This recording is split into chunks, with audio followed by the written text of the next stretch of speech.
Hello, Algebra 2 students.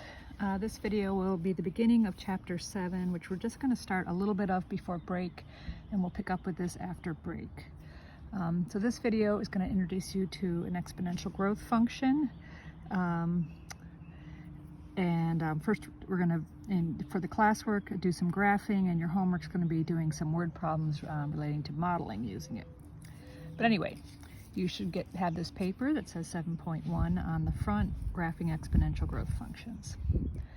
So we're going to graph these two functions that I have circled in sort of the purple and blue colors. What makes something an exponential function? The definition's below, but I'll tell you right here. The variable is an exponent. That's it. The variable is an exponent. If that is true, you're dealing with an exponential function. It could be a growth, it could be a decay function. A growth function, like the name implies, is growing from left to right, increasing as you move across the graph. A decay one is decreasing. But anyway, we're going to graph this fairly simple looking function, f of x equals 2 to the x power. So this is not, a quadratic would be the reverse of this, x squared. The variable is the base, but we're doing functions now where the variable will be the exponent. So I've made a table of values here. We want to do the domain and range. We'll do that in a minute once we see the graphs. You should always try and pick a variety of positive and negative values. Once you get good at graphing these, you will not need to pick values, but hopefully with these two examples, you'll see what the basic trend is in these graphs. So I've picked some positives, 4, 3, 2, 1, 0, and then negative 1, negative 2, negative 3 for x. If I put 4 into this function, it's 4, f of 4 equals 2 to the 4th. The exponent is the x, and that is 2 times 2 times 2. That's 16, and that's why that's 16. So each of these values I have here came from using this x value as the exponent in this function. When you set up your grid for this, please, you're going to see we're not going to have values down here in the negative part of the y-axis, so make your x-axis pretty low on the grid provided, and center your y somewhat in the middle. I'm going to graph these points. 4, 16 with my purple pen. 4, 16 is there. 3, 8 is here. 2, 4 is here. 1, 2 is here. 0, why 0, 1, 1? Because when you put 0 in, it's 2 to the 0, and don't forget anything to the 0 power is 1. So when I put 0 in for x, I get 1 out for y. Negative 1 is 1/2, and the reason that's true is because if you put in negative 1, you're doing 2 to the negative 1, and we know from negative exponents that really means 1 over 2 to the 1, and that's 1/2, okay? This negative 2 here means it's 1 over 2 squared, that's 1/4, and so on. So negative 1 gets me 1/2. Negative 2 is 2 to the negative 2, that's 1 over 2 squared, that's 1/4. And negative 3 is 1/8.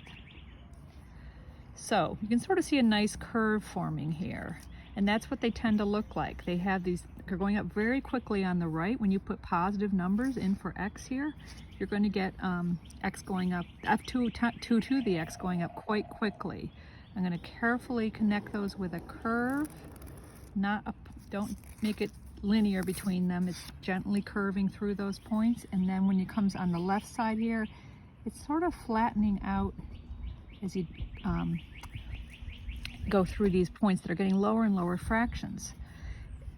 This is really important. Your curve on the left should not look like it's going to cross the the x-axis. If you think about putting very large negative numbers into this function, like think about this for a moment. What if we put f to the negative 100 in? That would be 2 to the negative 100, which is 1 over 2 to the 100. That's 2 to the 100 is a really large number. 1 over 2 to the 100 is a really, really small number, but it's still positive. So if you went way out to negative 100 for x, you're going to get a very, very, very small y. So that's why this is not crossing the axis. When you put large negative numbers in, you're going to get really small fractions. And that curve should look like that's happening. The x-axis is called an asymptote, and that's when you have a graph that's approaching a line but not crossing it when you put in extreme values for x. That's defined down below for this particular situation. So that's our graph, our basic graph here of f of x equals 2 to the x. This blue graph, all I did was multiply this first graph by 3. And you might remember when you're doing the radical functions, now what we were starting to do with parent functions, if this was my parent function, all this function is doing is taking every y value and multiplying it by 3, because you're going to do 2 to the x, and we know what that equals when we put certain x's in. And then we're going to multiply by 3. So I can take the work I did here and just multiply all these y values by 3 to get these blue y values. And that's going to be my table for this blue graph. So I'm going to quickly graph that one. 448 is not even on this graph. I can't put that on here because my grid doesn't go high enough. 324, same thing. 212 is here. 16 is here. What do we have next? 03. That's because 01, if you put 0 in, you get 2 to the 0 is 1, times 3 is 3.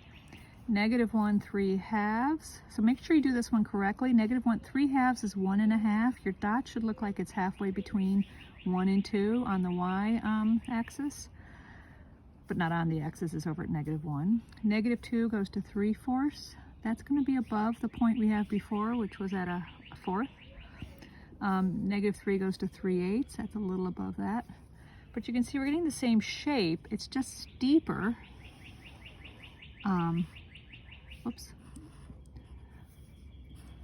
On the right side, and it's not coming in quite as fast on the left. But the same thing's going to happen when you put in large negative x's. You're going to get numbers that are getting smaller and smaller positive fractions. You're going to get this graph flattening out toward the x-axis. So these graphs are very similar. Mine's a little messy here. I made a kind of a mess of the tail here. It should not, my graph's not that good actually. It should not look like that the blue graph's ever going to cross over the purple graph, because it won't. I'm going to fix it a little bit here. And it should not look like on this end the blue graph's ever going to quite catch up to the purple one in terms of touching it. It's always going to be a little bit above it because it's 3 times higher than the purple graph. But that's what exponential growth functions look like. They go up quickly because this is called growth that's exponential. The variable is the exponent. The base doesn't change. It's 2 in both cases here. With this extra, in the blue case, the blue graph case, we have this 3 multiplied in after raising 2 to the exponent.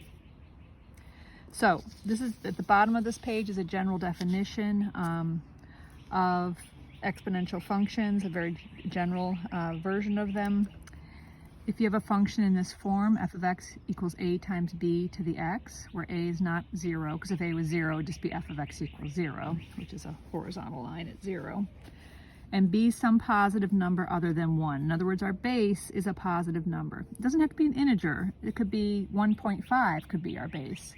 It just can't be a base that is negative or 0. And it can't be 1. If you 1 to anything is 1, and you don't end up getting this curve. It's sort of a collapsed version of this function.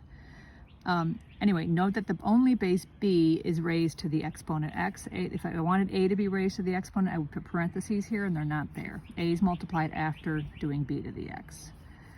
And then in general, if a is bigger than 0, in other words, this is a positive number, and if b is greater than 1, meaning the base is a number greater than 1, then the function f of x equals a times b to the x is called an exponential growth function.